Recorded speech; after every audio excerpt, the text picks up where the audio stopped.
tutorial. In geriatric psychiatry, we spend a lot of time thinking about memory, aging, and connection. And those ideas have deep roots in Indigenous ways of understanding health and community. And as we support older adults living with mental health or cognitive challenges, we can learn from those perspectives on continuity, respect for elders, and the importance of belonging. And as trainees and future psychiatrists, I invite you to each think of how we can build trust, create culturally safe spaces for the full spectrum of diversity of all of our patients and families in Canada, and contribute to reconciliation through the care that we provide every day.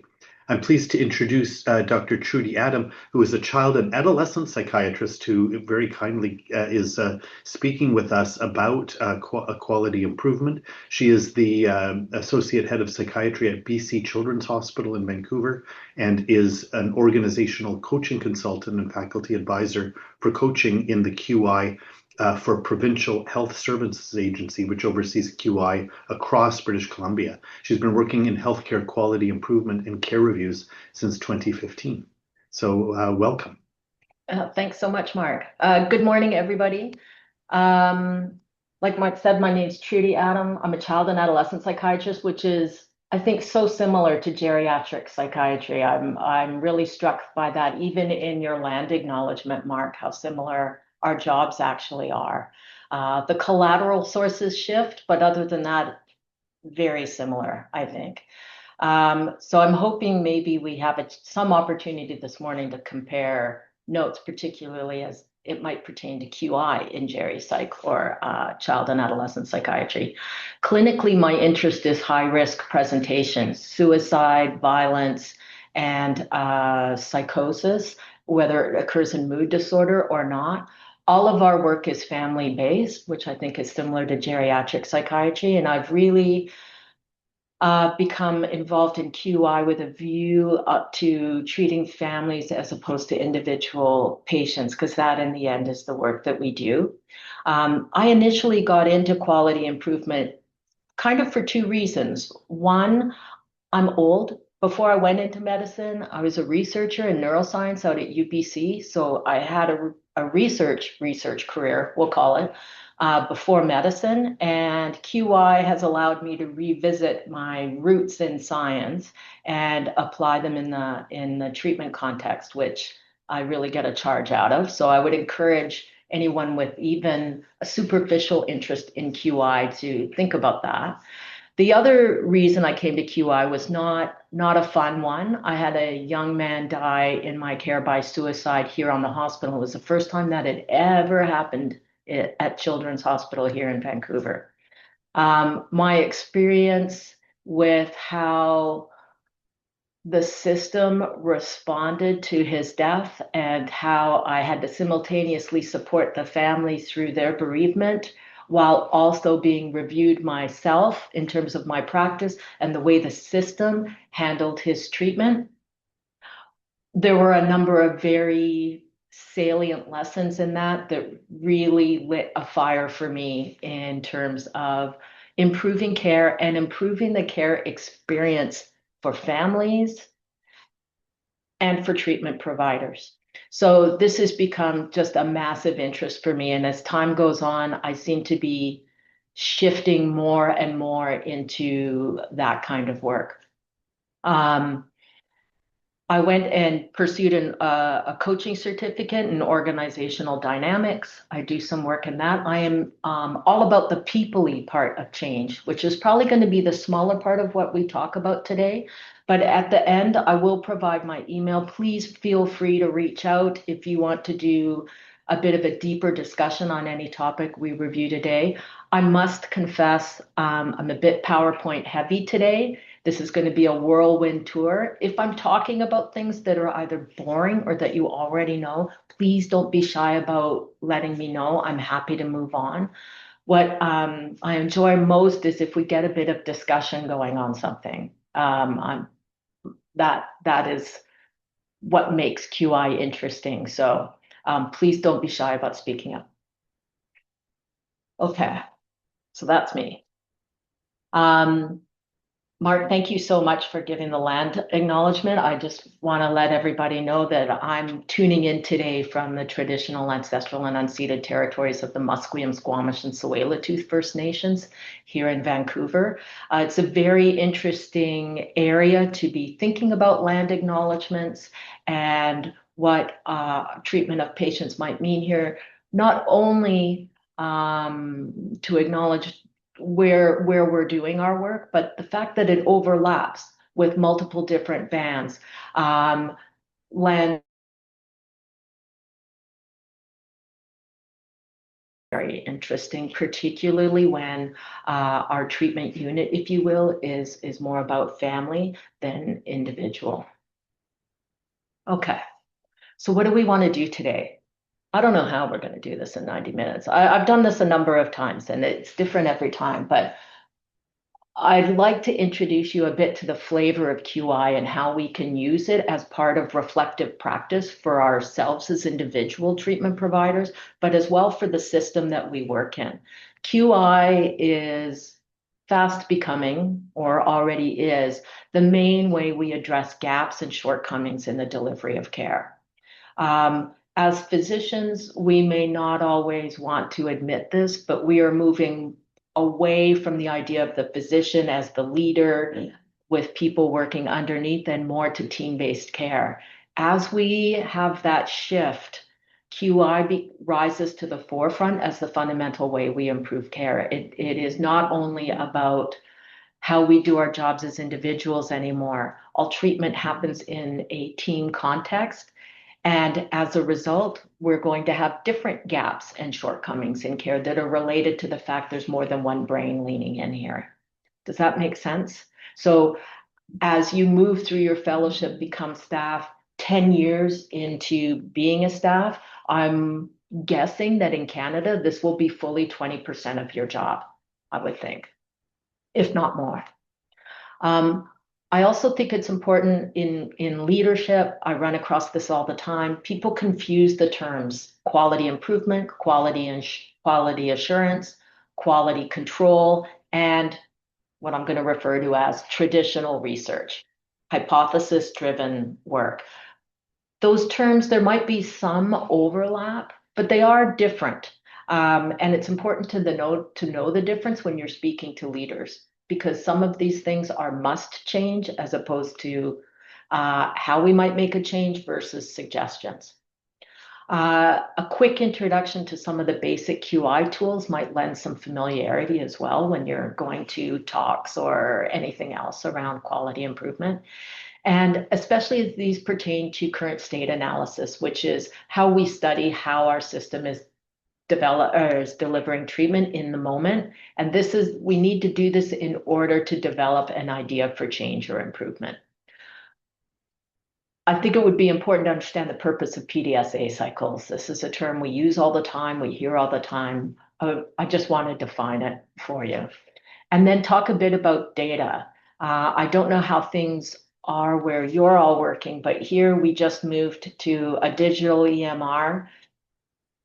I have very mixed feelings, mostly negative, if I'm honest, about how that's gone. It feels to me like it's more like a document handling system and not a true EMR. The issues that have come with the implementation of that are vast. There's lots to talk about there and lots of improvement projects that could happen if anyone had interest. But this need for having reliable data that we can look at to talk about how we need to change our system, it turns out to be a massive challenge. Mark? Sorry to interrupt. You mentioned just before you launched this slide about 90 minutes. I just want to check with the residents. I may have misunderstood the time and I want to make sure we're on the same page. But with the residents, when you were emailed, how long are these sessions typically? What information did you have about the duration of today, just so we can make sure that we're on the same page about the duration of our meeting today? My understanding was that it was 60 minutes. They typically go from 12 until 1, the sessions. Okay. Let's make it 60 minutes. Yeah, I'm sorry about that. That's what I had in my calendar. Although I didn't get a calendar invite, so I just made that assumption Yeah. And I'm sorry about that. No, Yeah. it's totally fine. Let's blow through this in 60. Okay. Please do ask questions though as we go along, and for sure let me know if pieces of this are not that interesting. We've got lots we can go through now. I'll be around for the half hour afterwards if anyone wants to have a deeper chat about anything too. Just let me know. Okay, let's move on. Okay, so what is quality improvement? In healthcare, quality work in general is an improvement effort that's focused on any aspect of healthcare delivery. And typically they fall into one of 6 domains. Like almost every project I can think of is addressing one or more dimensions of care that are listed here. There's patient safety, there's timeliness of care, effectiveness of care, efficiency of care. That's a big one. A lot of people, well, a lot of physicians get really annoyed by inefficiencies, much more so than I find other disciplines. So that is a big topic in healthcare. Equity of care, and then patient-centeredness. Are we still keeping the patient front of mind when we improve care delivery, or are we more focused on making things easier for ourselves? I would argue that those are nuances of the same effort, but patient-centeredness in the end is something we need to demonstrate. Okay. Versus quality assurance versus quality improvement. Quality improvement is a science by which we implement change. Quality assurance is more about ensuring that care meets a minimum basic standard. So it's important we leave a clinical note whenever we have an encounter. We can argue about what needs to be in that note, but the bare minimum is that a note is present, as an arbitrary example. Quality control is when we look at the end product or service that we provide and ensure that that product actually meets the need that we sold, if that makes sense. So quality control then is about taking the end product and making sure that it actually satisfies the role that we said it would. Imaging results, laboratory results, are they really measuring what we intended? Quality assurance, making sure care meets some sort of expected standard or minimum requirement. So is there a note for every clinical encounter? Did you conduct a suicide risk assessment when you saw this patient in emerge? Things like that, that's assurance. And quality assurance and quality improvement are terms that are mixed up constantly in leadership. If you're wanting to make sure that us physicians are meeting some sort of minimum standard, don't talk to me if we're having a quality improvement standard until we've talked about what it is you're really looking for. Quality improvement, on the other hand, is how we implement change and improvement in healthcare delivery. It's not necessarily at the behest of leadership above us. More often, it is grassroots. It is stimulated by the frontline workers providing the care. And it's in an effort to either improve patient experience or staff experience. Does this make sense? How is it different from research? This is a super busy slide, but let's just take a look at a couple of points. First off, in traditional research, we typically have a hypothesis. We've done a lit review, we're thinking about a point we want to prove or points we want to prove, and we generate a hypothesis. The reason there are more post-op infections following hip replacement is issues with the storage of the replacement device, for example. In QI, it's a bit different. So it might be, I would like to reduce the wait list for hip surgeries by 50% in the next 6 months. That's not a hypothesis goal. Does that make sense?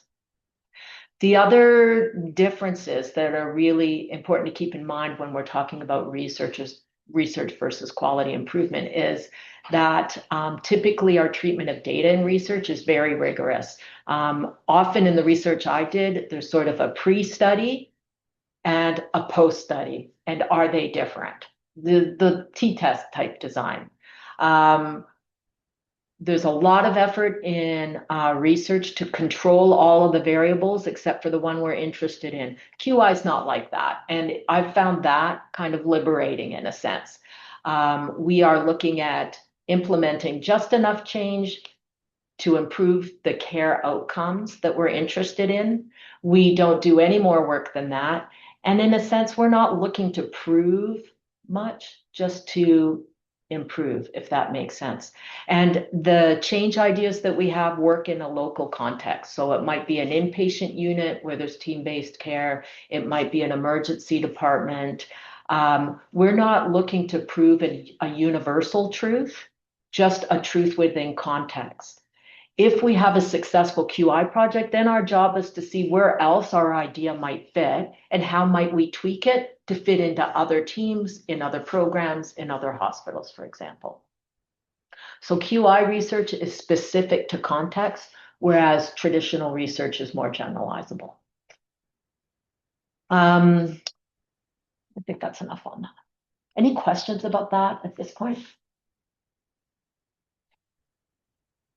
Okay, let's skip over this one. I think we've talked about that. So what are the advantages of quality improvement? It really encourages whole system thinking.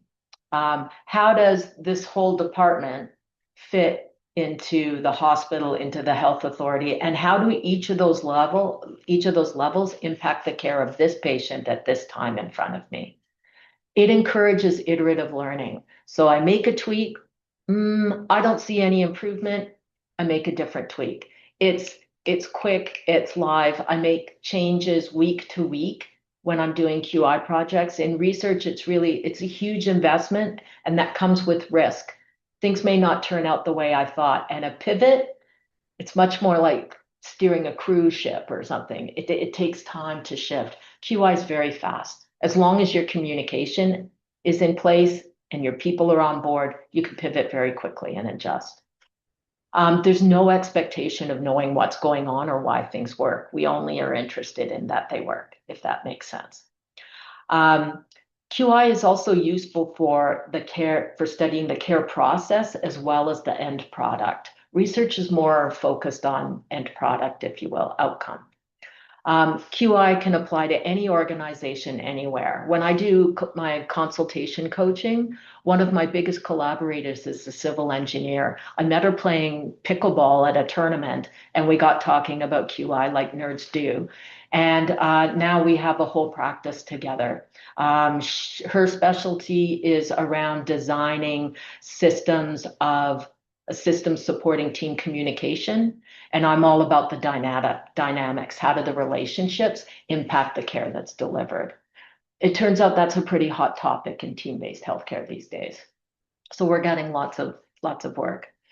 QI is also different from research because it really requires the engagement of the people involved in delivering the care. If your people aren't on board with the change you're making, you are lost. You'll never be able to implement anything. Or if they will entertain your nerdy little idea for now, they won't entertain it a year from now. So you don't have sustainability. Engaging the team at the beginning and involving them in your quality improvement idea gives them responsibility and ownership of the idea. Without that, you can't have improvement. So a lot of this QI work is really grassroots in its organization and its effort. And really the primary goal is not about proving that this change improves outcomes for all systems. It's about this system at this time. It's an open and dynamic care delivery system. So there's a lot about quality improvement research, or a lot of what I hung on to in my traditional research career, I've had to let go of in QI. But I feel much freer, I must say. It is more fun. You get feedback much faster. And the idea of developing a new pivot live as I'm implementing change is quite intoxicating. Any thoughts on that or reflections on that? Has anyone been involved in a QI project or had experiences with the communication of QI efforts, for good or for worse? Fellowship's kind of where I think people start seeing these ideas, and then once you're staff, you experience QI as it is perhaps imposed on you. It's only, I think, later, like after a couple years of practice, when you've sorted out how to do your billing, how to book your patients, that you really have an opportunity to start reflecting on how your team or how your context delivers care. And that's really when QI comes to the front, I would say. All right, the process. So QI projects are highly variable, but there are a number of things that are consistent. And one of them is really the process of doing quality improvement. Really, one of the first steps you ever want to make if you decide you're going to do a project is to engage the members of the team and the members of the program it sits in, and maybe the department even. You want to talk about what you perceive, for example, wait lists or post-op C. diff infection rates or risk assessments. You want to start defining kind of what your problem statement is. And there's no faster way to do this or more effective way to do this than to start engaging the people involved in the care. People are going to have different perspectives. And as you have conversations with them, you can get a feeling for how on board they're going to be with your idea when you define it, or if they're going to be a bit opposed. The next step then is you want to define your problem. This is usually done with a sampling of charts that have recently, that relate to the care that's happened recently for a program or a treatment team. And then you want to speak with your colleagues about why they might think C. diff rates, for example, are too high post-operatively. There will be different ideas. You then want to set an aim. So for example, if we stick with the C. diff post-op infection rate, I want to reduce the C. diff infections by 90% within 6 months. Aim statements sometimes come from above. Sometimes it's the CMO of the hospital that's concerned about C. diff rates, and your QI project becomes something that feels a bit more imposed than it does generated by a team. But aim statements need to be specific. There needs to be a specific goal that you're hopefully going to be able to show back to, let's say, the CMO at the 6-month point and say, we made these changes. We cut the C. diff infection rates by this amount. This is the quintessential essence of being a high-performing QI person, if you happen to be interested in it. Once you have an aim, then you want to examine the current state of your system.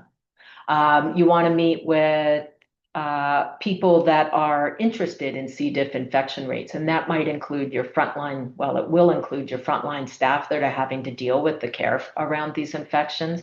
You might want to talk to infection control. You might want to talk to some of the system educators, like nursing educators, for example, about what infection precautions are in place, what educational initiatives have been happening. You really want to do a bit of a deep dive on your aim statement. And what you want to do is identify all the potential causes of C. diff outbreaks in your context. Then you develop your change ideas. That might be a checklist for infection prevention. It might be implementing a plan to have rooms cleaned more often. It might be a hand washing thing. It might be all of these things. Typically, we come up with a small suite of changes we're going to try and implement. And then you want to start tracking data. The most obvious data point we want to be tracking is C. diff infection rate, but there are likely others. For example, hand washing rates, room cleaning rates, communication around C. diff infections. All of those pieces might be things you want to measure as your project goes ahead, but you're measuring it live. So you might have a data point every week or every day or every month. The scale by which you're collecting data points determines how long your project's going to take. Typically, it's pretty fast. Once you have an idea of which of your change ideas actually implemented improvement, then you need to think about how are we going to sustain it. Did this, and one of the fundamental issues here is, does my change mean that my staff are doing more work?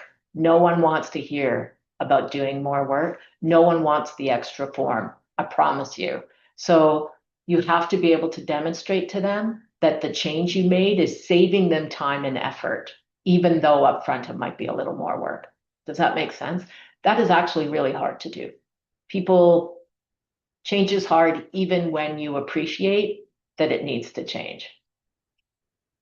Then you want to think about where else might these change ideas that we've successfully implemented, where else might it work? And this is when, the world tour of quality improvement conferences starts to happen. And this is where you're sharing your care experience story as well as your data with other similar agencies across the world. And you get some really cool ideas in those conversations.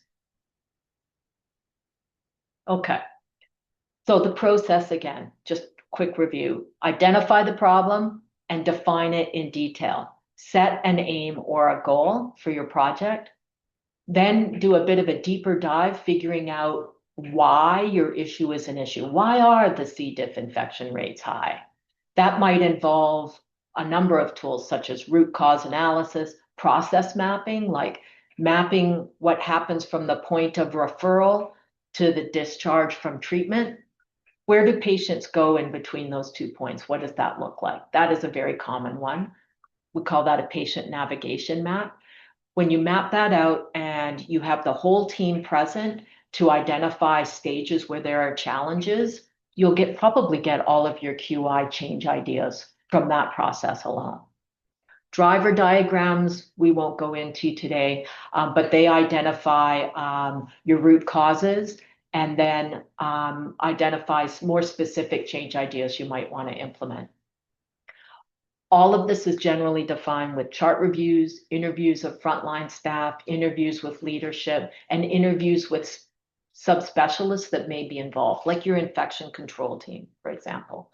Then you're experimenting. You implement one change idea, you're measuring C. diff rate, did it improve? And that's sort of the nuts and bolts of how you identify successful change ideas. Then you're on to sustainability, and then you're on to spread. Does this all make sense so far? Like I said, it is a whirlwind. I'm actually feeling a bit guilty we're going this fast, but we can do a lot in an hour. I'm thinking probably you may have seen this figure before. It's from the IHI in Florida. It's one of the biggest quality improvement institutes, let's say, internationally. This is their figure, and it is really the essence. So you're defining what you want to accomplish. You want to measure your outcomes and your processes so that you can detect if you make an improvement. And then you want to introduce your change idea. And you do that by planning your change. So plan. Then you're going to do the change. Then you're going to study how that went. Did it make a difference to C. diff infection rates? Did it make a difference to hand washing frequency? Did it make a difference to communication around infection? Once you've studied it, you know what you need to do next. So you act. And then you're making a new plan for your next change, and you just go around and around until you've met your aim. 90% infection rate reduction in 6 months. That's really all there is to this. So there are 3 essential questions, and I think you may already be appreciating this. To really zero in on a good QI project, you really need to know what you're trying to accomplish. You really want to know what changes you can make that might lead to improvement. And then you really need data. You really need to measure what you're after to demonstrate that a change was effective. Yeah, I think we've talked about that. And again, any QI project is probably going to land in one or more of these dimensions of care: safety, timeliness, effectiveness, efficiency, equity, and patient-centeredness. I would argue, if it doesn't fit into one or more of these, you may not get permission or support for your project, particularly from leadership. So when you're pitching an idea, especially if you're speaking to leaders, you really want to make the point that your project will make a difference on one of these dimensions. These dimensions are things leadership talks about all the time. It's how we get our own outcomes measured. So you want to frame your project along one of these dimensions. This is an example of a problem statement. It's a little wordy, but currently at Hospital X, patients who present to the ER for 45 minutes before they even get an ECG to demonstrate they're having an MI. This is resulting in a failure to detect and treat patients with MI quickly. The current state is not in keeping with what we already know to be best practice as established in the literature, with benchmarks for time to treat acute MI.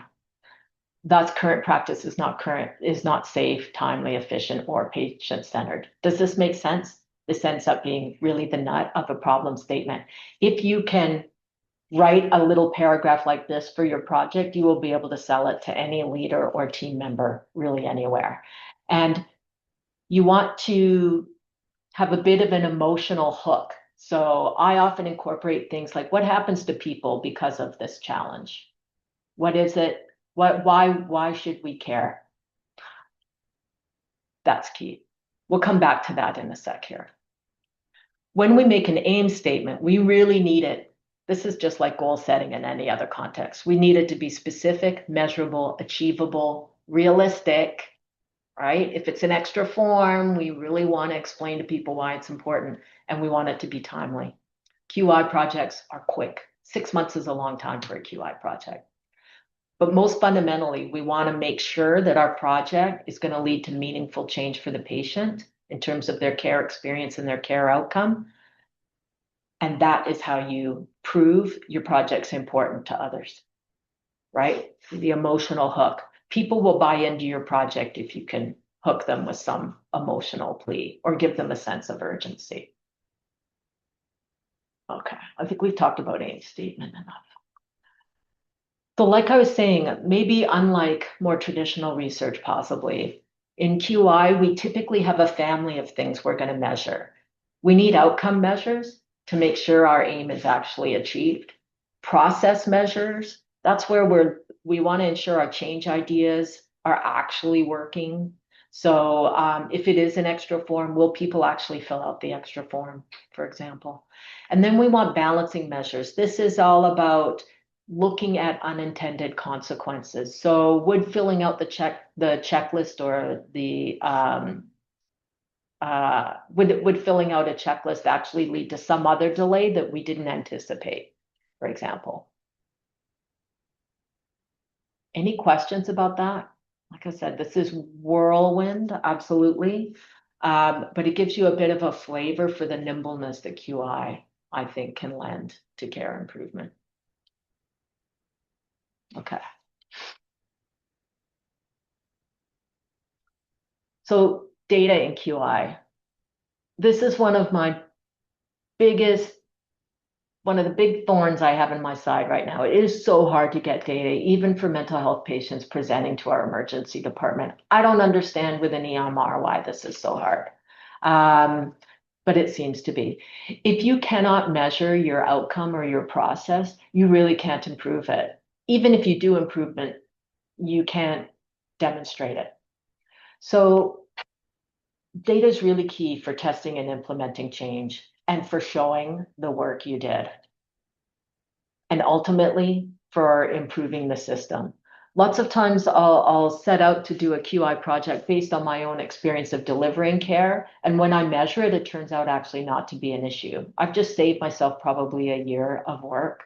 It typically leads to a project I wasn't expecting, but that's okay. I at least go in knowing I'm going to get something out of it.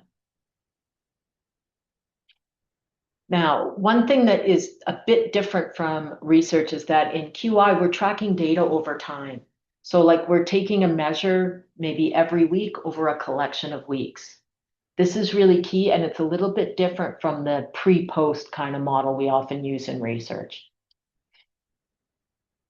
This is important because we're studying a dynamic system. We're not going to be able to control all the variables except for the ones we're interested in. Other stuff may happen. You might get staffing changes. Leadership might introduce a new like a new imperative, for example. Those things are going to impact your project. So you need to be able to pivot and change things as you go. You can't control everything. Took me a long time to get my head around that.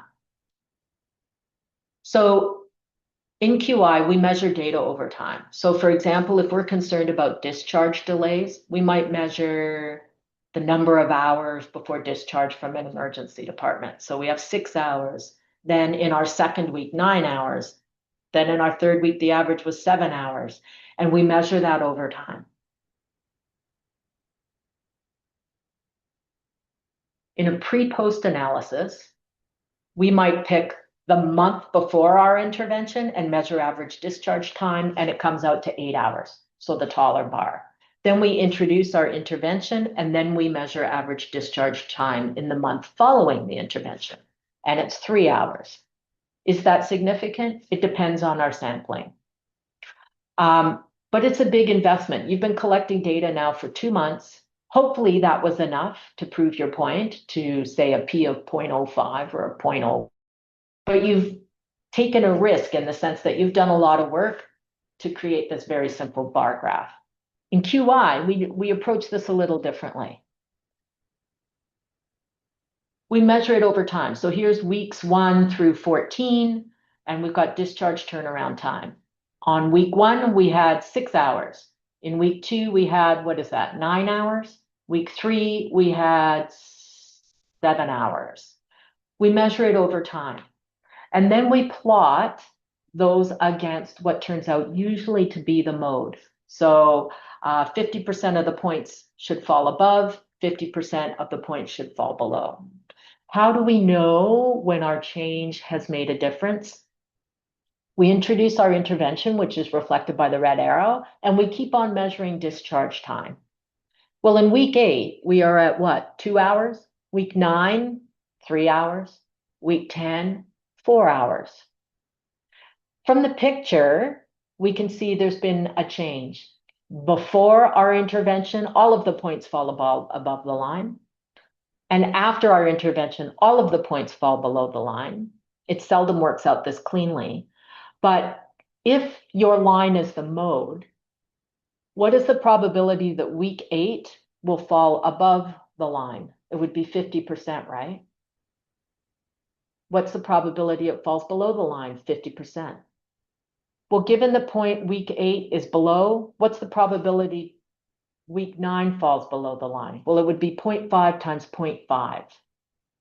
If we do that for the first 6 points after our intervention, we have 0.5 times 0.5 times 0.5 times 0.5 times 0.5, 6 times. That's a p.01 probability distribution.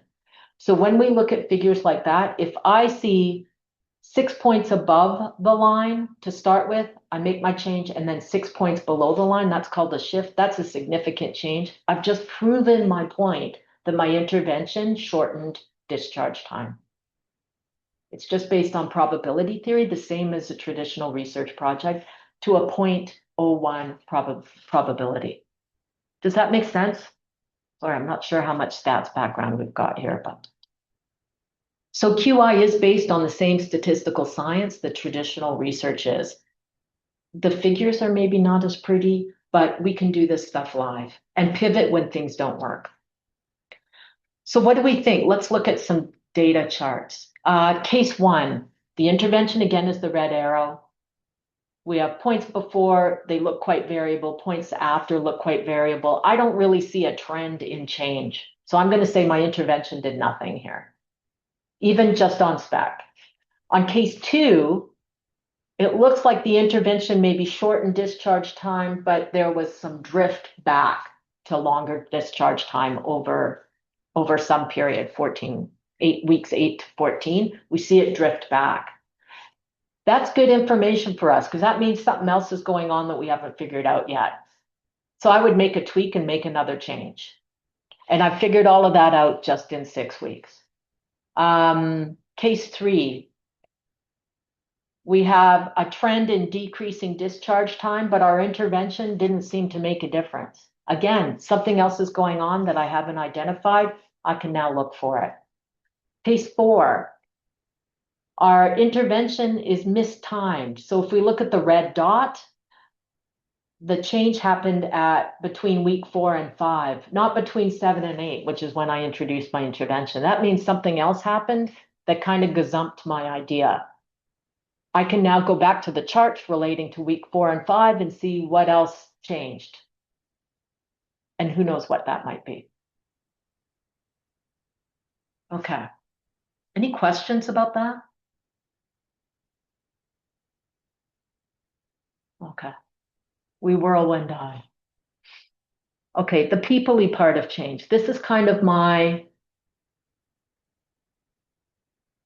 I don't know, my subspecialty in QI, I think. How to get people to do what we want. In a way, we all do this, right? It's kind of, some of our job is feels like a bit like a soft con at times, but understanding how your people work together, how they communicate, and how they deliver care is imperative to the success of any care improvement idea.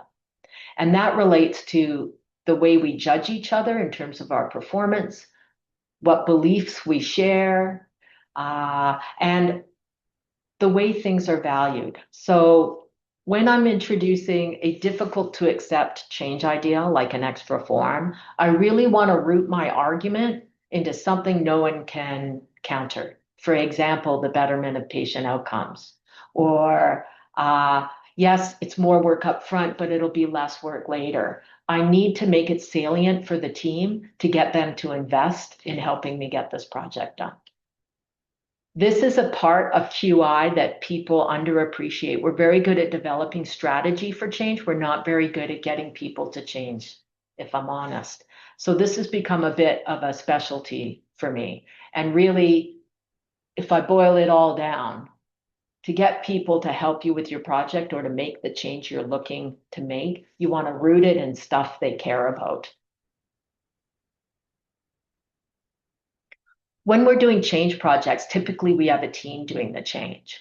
By understanding the culture of your team, you can identify the people on your team that are going to give you energy and effort to help support your project. You will also be able to know, just by virtue of their position and what their job is, who's going to be your challengers, who's got competing agendas, who else is interested in this project. Are patients interested in how this goes? Bring one onto your team. Know how to engage your team and others to get your project moving. This is the single most important thing of QI change. Without this, your project will go nowhere. One of the biggest shifts I had when I was in research and I had an idea for a project, I would give rounds. And my rounds would have a lit review. I'd talk about all the evidence. I'd present my hypothesis. This is how I'm going to demonstrate my hypothesis. These are some challenges I think I might have.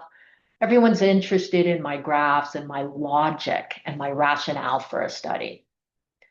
When I came to QI, I did the same thing. I'll tell you what, no one gave a flying fig about any of it. No one cares. I mean, we say we care, we don't care.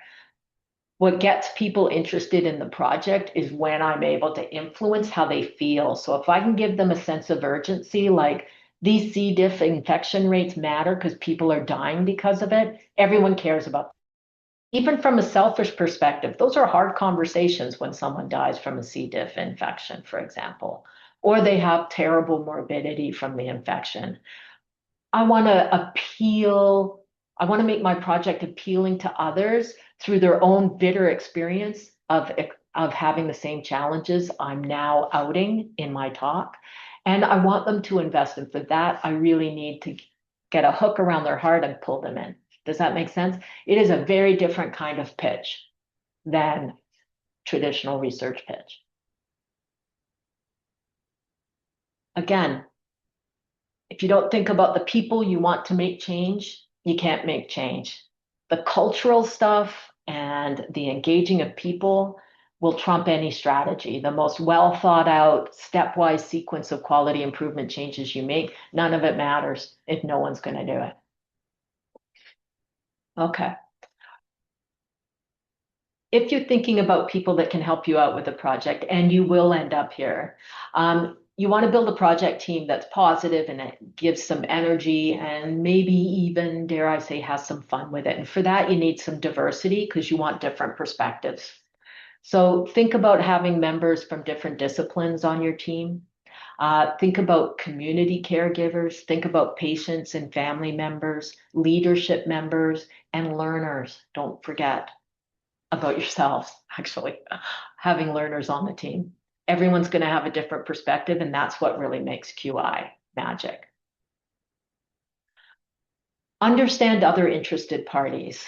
One of the things about QI is things are murky, right? I don't necessarily know that the senior inpatient director is not a fan of my project because he had a different idea of what would work. I need to engage him in order to find that out. But you want to sort of look around your team and your program and identify who's going to be for your project, who's going to give you energy, who's kind of quietly opposed and isn't talking, but clearly nothing's moving forward because of their influence behind the curtain, and who's kind of neutral. When you can identify those, you can start dealing with challenges. You can start recruiting proponents of your project to actually do some of the work with you. And you can move your project forward. Without these pieces, it is very hard to get anything done. And that's frankly why 60% of these projects fail. Any questions at this point? I think we're actually kind of at the end. Can I just add a reflection from a geriatric psychiatry lens? I know For sure. when I was doing inpatient geriatric psychiatry, the two areas where my residents and I really struggled with quality was knowing how to do forms, all the legislation about financial capacity assessments, for example, and just basic suicide, the Form 3s in Ontario, whatever we call them. There's so many steps, and it's hard for new people coming in to do it right all the time. So we had residents, one resident came and did a very elaborate QI checklist that was meant to onboard and orient, and people would use, if it was to help, it would be used every single time you declare someone incapable financially, for example. There was a checklist and you were supposed to check it off and put it in.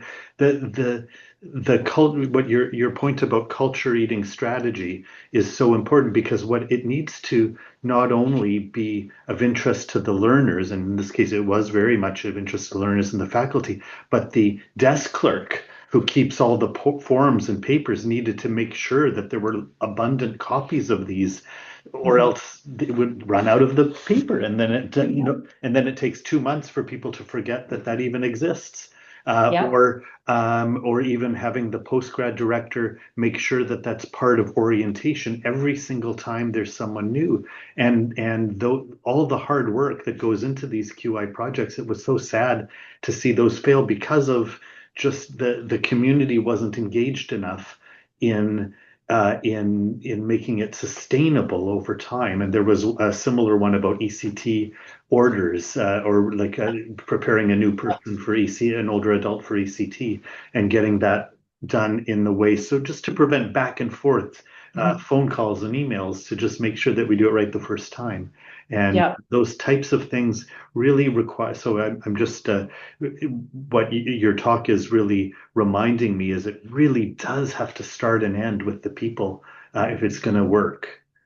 It's funny, both of those examples, the ECT and the Mental Health Act forms, that is a particular hell I'm living here right now, with the ombudsman for the province wanting a reworking of the Mental Health Act. It's changed the way we do the forms. It's already so complex. People don't consistently do them correctly. Everyone appreciates it's a problem and cares about it, but how to get that quality assurance piece in place is a real bugaboo.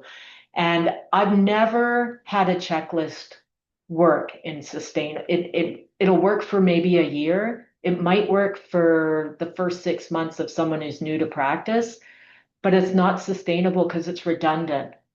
So I've been trying to get the leaders here to think about forced function. We have an EMR.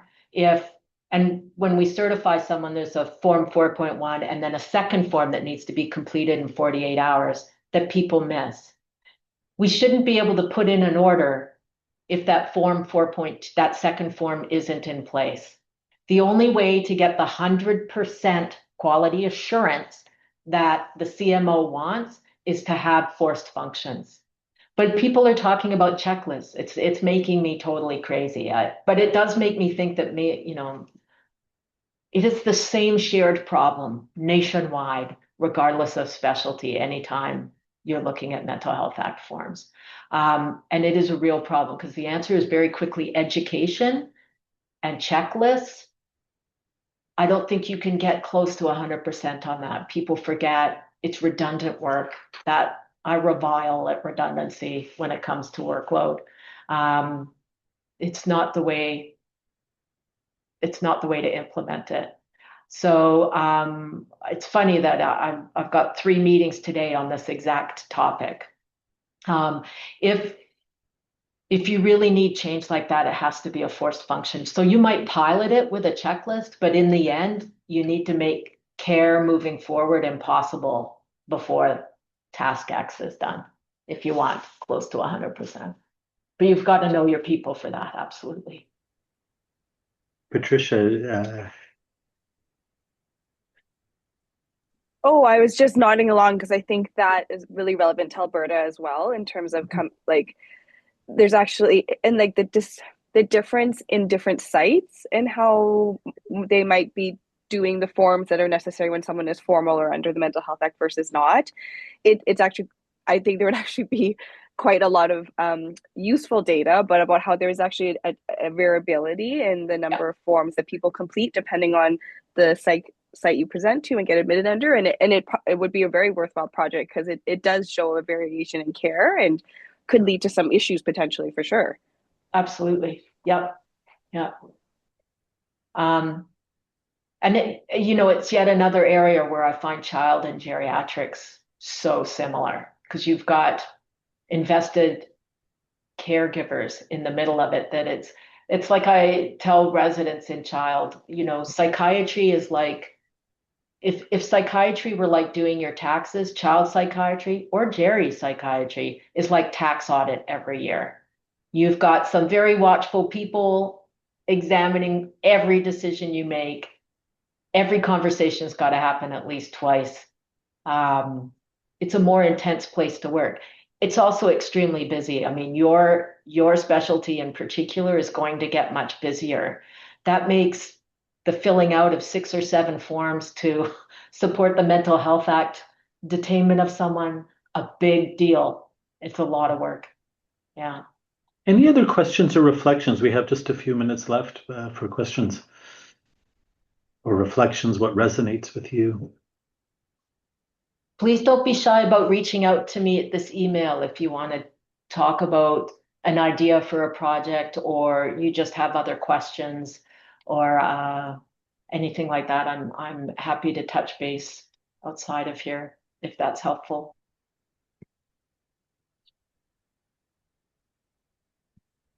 Okay, well, Dr. Adam, thank you very much. That was very Thank useful. And I hope that for the residents, because I know at least at U of T and I think at other sites, there's an expectation that you're involved in a QI project. And so some of these principles, I think, will be very helpful for you to integrate in the work that you do going forward during training and beyond.